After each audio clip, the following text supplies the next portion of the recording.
जगह गए हो, तो उसके बारे में बताओ भाई, कैसा था वहाँ पे, कैसा रहता है वहाँ पे रहना, और वहाँ के लोग कैसे रहते हैं वहाँ पर, क्योंकि बहुत मुश्किल है इतने हाई टेम्परेचर में रहना। भाई हमारे गरुड़ पुराण में संस्कृत में कुछ लिखा, उसका हिंदी में मतलब ये होता है कि पाताल लोक के अंदर हमारा जो है ना नरक होता है, ठीक है, वहाँ से फाउल स्मेल आती है, मतलब बदबू आती है, और वहाँ पे लावा होते हैं जलते हुए। भाई ये पाताल लोक ही था मेरे लिए। अच्छा। मैंने ऐसी चीज़ देखी नहीं ज़िंदगी में। मतलब जब मैं वहाँ पे गया तो वहाँ पे क्या क्या है आप कहाँ देखो। पर है ये, एक बार जो व्यूअर्स है जब आप अफ्रीका में जाते हो तो अफ्रीका में इथोपिया करके एक कंट्री है, और इथोपिया के अंदर एक जगह है अफार डेजर्ट, और अफार डेजर्ट के अंदर ये दानाकिल डिप्रेशन करके जगह पड़ती है। अपने सी लेवल के ऊपर तो ज़्यादातर चीज़ें होती हैं, लाइक माउंटेन होते हैं, सी लेवल पे होते हैं। ये जगह इस सी लेवल से 125 मीटर नीचे है। 125 मीटर 125 मीटर नीचे है। तो इसे लैंड का डीपेस्ट पॉइंट बोल सकते हैं। हाँ, deepest point, one of the deepest point on earth. तो इस चक्कर में टेम्परेचर लाइक भाई 50 डिग्री से ऊपर कॉन्स्टेंटली रहता है, कोई भी चीज़ उगती नहीं है, ठीक है। मतलब ऐसा इतनी इतनी ज़बरदस्त जगह है कि वहाँ पे नेट जियो ने ये बोला कि भाई ये तो वर्ल्ड की सबसे हॉस्टाइल जगहों में से एक है, और मार्स में लाइफ कैसी दिखेगी इस चीज़ को देखने के लिए वहाँ पे रिसर्च चलती रहती है साइंटिस्ट की। तो जब मैं वहाँ पे गया था, एक तो मतलब मैंने ये देखा कि पहले हम नॉर्मली जैसे हम यहाँ पे दिल्ली एनसीआर में रहते हैं, हमें गर्मी लगती है यार, हमें सोचते हैं यार कि 30-40 डिग्री यार बहुत गर्म हो गया, कैसे रहे हैं यहाँ पे। और वहाँ जाके पता लगा कि लोग तो 50 डिग्री से ऊपर में सर्वाइव कर रहे हैं। कोई पंखा एसी भी नहीं है वहाँ पे, कुछ नहीं है, और धूप यूवी रेज इतनी हाई है, कुछ उगता नहीं है, वहाँ पे लोग रह रहे हैं। वहाँ पे लाइव लावा की लेक्स हैं, उन लेक्स से स्मेल आती रहती है पूरी, जैसे जैसे टॉक्सिक स्मेल आती है ना, सल्फ़र की, क्लोराइड की, ये सब स्मेल उड़ती रहती है वहाँ से। तो वो एरिया कितना बड़ा है भाई? जैसे आपने बताया कि 125 मीटर वो नीचे है सी लेवल से, तो वो एरिया कितना बड़ा है? वो एरिया काफ़ी बड़ा है, मतलब जो वो पूरा एरिया डेजर्ट के अंदर आता है, उसमें बहुत बड़ा एरिया है। लाइक ऐसा वो स्पेसिफिक एरिया नहीं है, वो डेजर्ट के अंदर बहुत तरीके की जगह हैं। जैसे ये एक पार्ट है उसका, एक जगह लाइव वोल्केनो चल रहा है, लाइक उसमें आग लगी हुई है, आग के लपटें उठ रही है, वहाँ से भी टॉक्सिक स्मेल आ रही है। तो जब हम लोग गए थे तो वहाँ पे क्या नाम है, रात के टाइम पे हमने वहाँ पे वॉक करके हम लावा वगैरह देखा, हमने वहाँ से धुआं निकल रहा था। और जब वापस आए तो वहाँ पे 1 किलोमीटर दूर ही ऐसे छोटे छोटे ना पत्थर को एक के ऊपर एक करके वहाँ पे एक छोटी सी हट बना देते हैं, वहाँ पे सोते हैं। अब भाई मैं सोच रहा ये तो या तो ये हट गिरेगी या ये जो धुआं आ रहा है ये मार देगा, सुबह जिंदा बच गए तो। अच्छा, एक दिन आप रुके वहाँ पर? हाँ, रात तो को ये रुके कैसा हमने। टूर होता है, किस लोगों के साथ जाना पड़ता है, कुछ कपड़े पहन के जाना होता है, कुछ बताओ कैसे जाते हैं? भाई ये जो ट्रिप है ना, ये आप सोलो ट्रिप भी अकेले नहीं ले सकते हो, क्योंकि ये वहाँ पे पहुँचना बहुत मुश्किल है। वहाँ का लैंडस्केप इतना ज़्यादा हार्श है, इतना डेजर्ट है, इतनी चीज़ें आपको देखने को मिलेंगी कि मतलब आपका दिमाग एकदम वैसा हो जाएगा। तो वहाँ पे आपको एक ट्रैवल एजेंसी हायर करनी होती है। वहाँ पे फिर वो आपके साथ एक 4x4 व्हीकल लेते हैं, उसमें फिर आपके साथ एक कुक जाता है, सारे सर्वाइवल इक्विपमेंट जाते हैं, उसके साथ आपके साथ एक वो जाता है बॉडीगार्ड जाता है, जिसके पास बंदूक वगैरह भी होती है, क्योंकि आइसोलेटेड एरिया है बिल्कुल, और ट्राइबल लोग रहते हैं वहाँ पे। आपको नहीं पता कौन आपको बीच में लूटने की कोशिश करेगा, क्या होगा।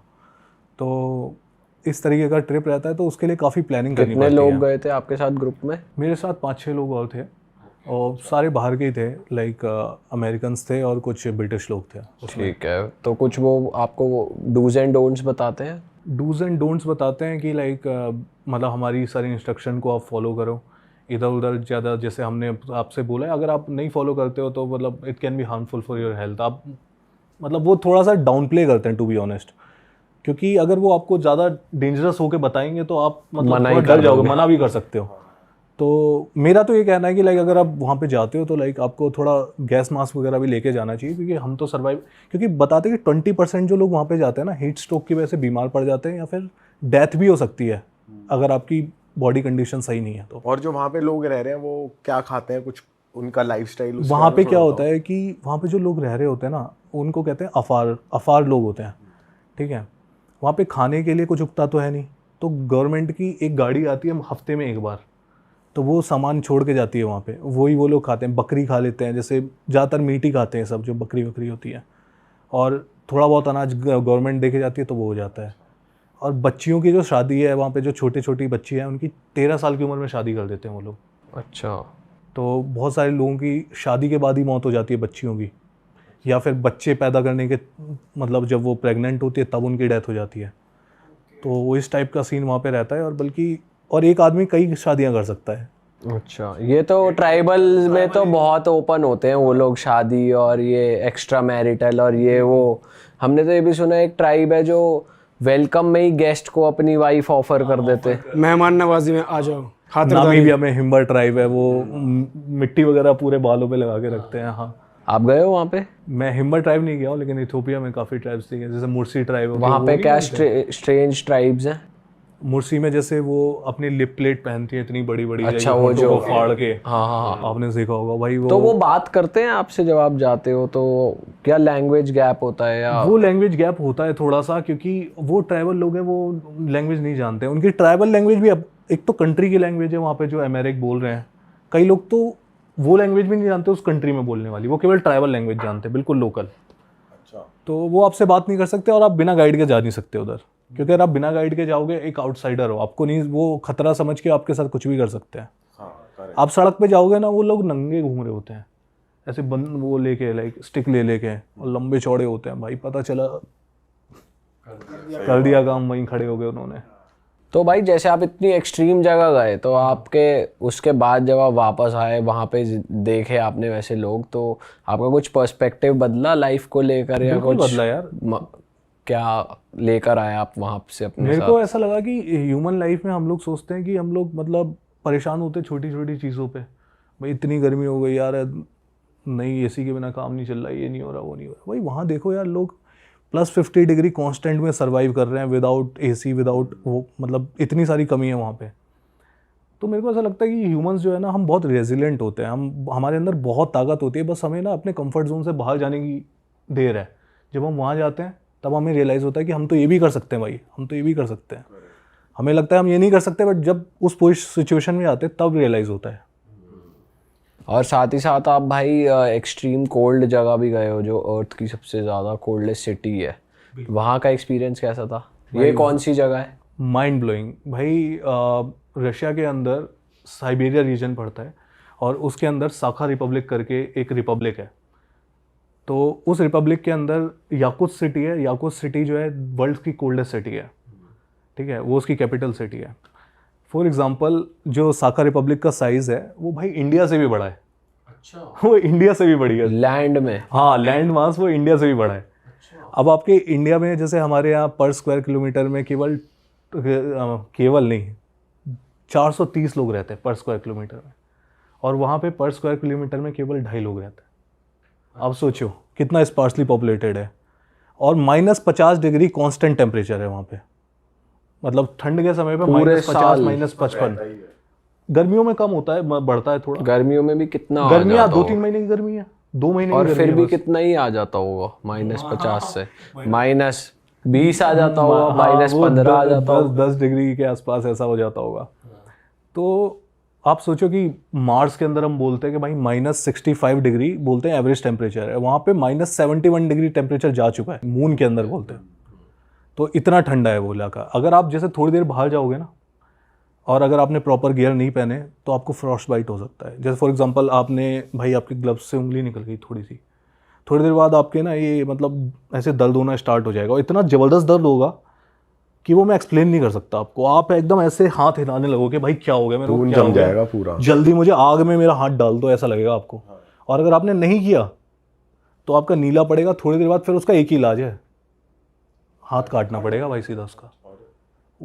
इस चक्कर में वहाँ पे दारू भी भाई प्रॉपर टाइमिंग के बाद नहीं मिलती, मतलब 6-7 बजे के बाद दारू नहीं मिलती वहाँ पे, क्योंकि अगर दारू मिलने लगी, लोग पी पा के इधर उधर पड़े हैं, और उसके चक्कर में कुछ खुला रह गया उनका शरीर का पार्ट, तो मर गए।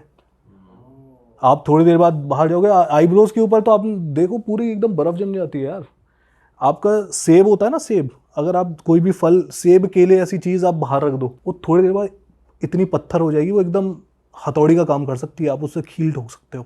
तो वहाँ के लोग भाई क्या लाइफस्टाइल है? आप कितने दिन रुके वहाँ पर? मैं वहाँ पे करीब 7 दिन था, और वहाँ के लोगों का लाइफस्टाइल यार मतलब पूरी दुनिया से अलग जगह है, क्योंकि जब इतनी ठंडी जगह है, एक तो क्या है कि जो सरफेस लेवल से 1500 मीटर्स तक डीप तक वहाँ पे आइस है, वो आइस के ऊपर पूरी सिटी बनी हुई है।